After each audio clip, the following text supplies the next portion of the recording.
of truth. Thank you all for being here. It's great to see some new faces and some faces from yesterday. Can everyone hear me? Okay, perfect. I'm going to use this for the whole time. Just wanted to once again extend my gratitude to you all for being here. I talked about this yesterday for those of you that missed it. The Dominion premiere came out. We have a lot of emotions. We're feeling fired up. So if you are ready to turn some of that emotion into positive activism today, make some noise. All right. Yeah.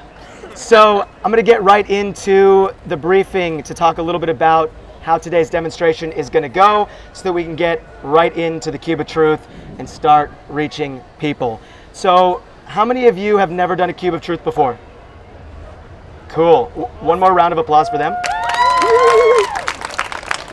So I'm going to talk a little bit about the different aspects of the demonstration today. It's great for all the new people, and it's just a nice refresher for all the current AV family. So for the Cube of Truth, we have two parts to how the demonstration operates. We have what we call being inside the cube or the cubers, and then we have the outreach team, outreach or outreachers. So I'll get into what it means to be inside of the cube. As you can see, we're all wearing as close to all black as possible. We ask that you do this so that we can look as professional and as uniform as possible. So by doing this, we look aesthetically pleasing.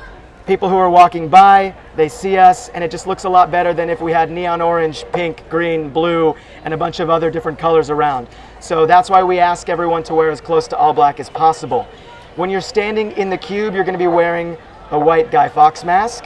You're either going to be holding one of the TV screens or a sign.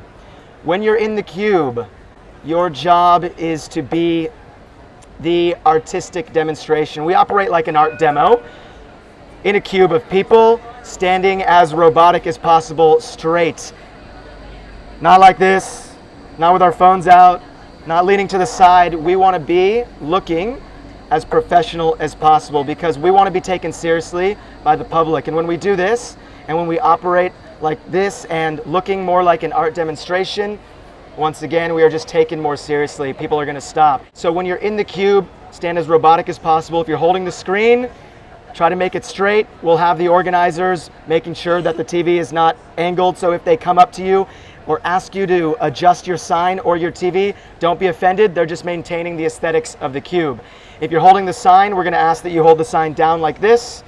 So it just makes an even, beautiful picture around the entire cube. I don't know how to explain that any better, but you'll see we'll get set up in the cube and people will make sure that it's adjusted so that we look good. When you're standing in the cube, listening to your body is important. You don't have to stand for the entire 3-hour demonstration. You need to make sure that you're standing as strong as you can and as long as you can and doing some powerful work for the animals, but make sure to listen to your body. Bend your knees a little so that you can make sure you're relaxed.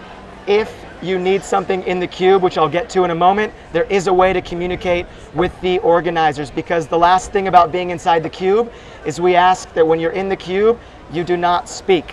When you have a mask on, this just goes to the entire aesthetics of the cube. The people in the masks, there is that barrier between bystanders and cube. So if someone comes up to you, which it might happen, they might say something to you. That's why we have the organizers out making sure that the cube is being maintained. They're going to speak to someone. If that happens, getting into the first way that you'd be able to communicate with someone, raise your hand. If someone's coming up and an organizer has not approached you yet, raise your hand. That's how you're going to communicate with them. There are a few other reasons why you would raise your hand in the cube. If you need a break, if you've been in there for 20, 30 minutes, 40 minutes, and your body needs a break, raise your hand. An organizer will come up to you. It might take a few seconds, especially if they're busy running around the cube. Raise your hand, they'll come up to you and you tell them what you need. If they're going to be switching you, don't take off your mask, don't step out of the cube. Make sure an organizer is there to facilitate you exiting and then someone else entering the cube, because we want to make sure the cube is intact pretty much the entire 3-hour demonstration. It just makes for a more, I'll say this word 100 times, but a more professional demonstration. We're taken more seriously. If there is a child watching the TV screens and they look pretty young, 8, 7, or under, and they are not supervised by a parent, raise your hand and one of the organizers will come up and they'll speak to the child. We want to do this so that we can avoid any confrontation with the parents saying that we're forcing their child to watch the screen. We want to make sure we're getting the consent from the parents to allow their young child to watch. It saves some arguments. So make sure to do that. Raise your hand if there is a child watching. And then the last reason, if there is a bystander who has been watching for a significant amount of time and hasn't been approached by one of the outreachers, which I'll get to in a second, raise your hand. Be a little bit more discreet about this one. Don't just point at the bystander and make them feel a little nervous. Raise your hand when an organizer comes up to you. Tell them that there's someone that has been watching, and then an outreacher or them will approach the bystander and be able to have the conversation with them. So that's the whole way that the Cube operates. If you have any questions, let myself or any of the organizers know afterwards. If you're an organizer, will you raise your hand really quick? So here are some organizers for some of the new people here, just to keep in mind, or you can ask me. Going into the outreach, the second part of the demonstration, this is how we engage with the public. A reason why Anonymous for the Voiceless is so successful with our outreach is because we allow the public to choose to watch on their own accord. If you're part of the outreach team, we are not leafleting, we're not saying, hey, come watch this footage, we're not yelling at people, we're not grabbing people. We actually stand back away from the Cube and we allow the Cube to operate as its own demonstration. Once people from the public have started watching the screen for a significant amount of time, 20 seconds, 30 seconds, a minute, your gut will tell you when it's the right time to approach them. Then you can approach them and say, hey, how's it going? Have you seen this footage before? That's how you make the approach to starting a conversation. But let them watch. We want them to get as much visual and emotional sort of connection to what's going on before we just, right as they walk up and don't know anything that's going on. We want to let them take some time to see what's going on. So that's how we start the conversation. You don't have to feel pressured to do outreach. If you're not comfortable speaking with people, don't do it. Feel free to shadow anyone who's on outreach. Stand by them, don't stand like next to them when they're having the conversation, but stand a few feet back and listen to the conversations. Build up that confidence. Shadow a few different people so you can hear different outreach styles. For outreach, we use the Socratic method. If you've seen any Earthling Ed videos, it's the simple way is asking more questions than telling them information. We want people to be able to come to their own conclusion about what they're seeing and about the conversation we're having. So instead of saying this is what happens in the dairy industry, are you familiar with what happens in the dairy industry? This is a great way to phrase that question so that they can tell you everything that they know. So ask more questions than you are just telling them things. On outreach, one of our goals at the end of the demonstration, we'll come together and we'll have a collective tally on how many people our group, our family, converted. I don't want to say that. We have a tally of how many people we think took veganism seriously. And what I mean by that is during your conversation on outreach, you might have one that goes really, really well. And at the end of it, they're like, I'm down for trying Challenge 22, or I'm going to go home, I'm going to watch What the Health, I'm going to watch Cowspiracy, I'm pumped up, thank you so much. This is what we would call a conversion or a tally. This is someone who we think is going to take veganism seriously.